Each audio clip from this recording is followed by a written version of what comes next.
que là, il manque quand même un bout de taux, là. Ouais, là. Il y a un truc, de l'autre côté, elle y est. C'est le barreau, en fait. C'est le barreau et...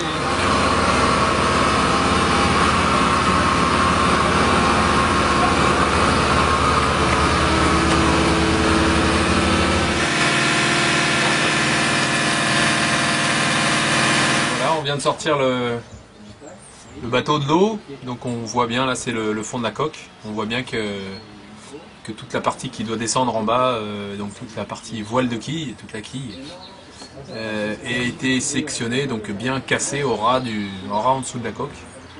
Donc là il n'y avait vraiment aucun moyen de réparer. Il n'y avait vraiment aucun moyen de réparer et du coup on a eu de la chance que le bateau se retourne pas. Parce que sans le voile de quille et le bulbe qui est au bout, normalement le bateau il se retourne. Donc là on a eu beaucoup de chance. Là on voit que c'est cassé, c'était pile à un endroit où il y a une soudure en fait. Donc c'est normal que ça ait cassé à cet endroit là. On voit qu'il y a des endroits un peu plus abîmés que d'autres, donc il va falloir analyser tout ça et puis en refaire une autre. Donc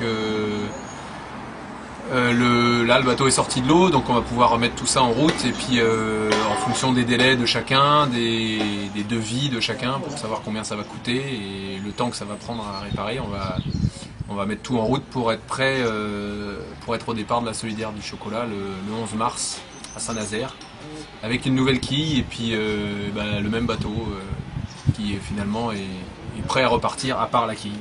Voilà. On ne sait pas exactement quelles sont les raisons parce qu'on n'a pas touché, on n'a rien touché, il n'y a pas eu de collision et en fait ce genre de quille normalement ça tient sans problème, c'est anormal que ça casse comme ça, donc il va falloir dans les prochains jours analyser tout ça et être sûr que si on refait une quille il ne se passe pas la même chose, mais normalement il n'y a pas de souci. Donc on a encore quelques réponses à apporter à certaines questions.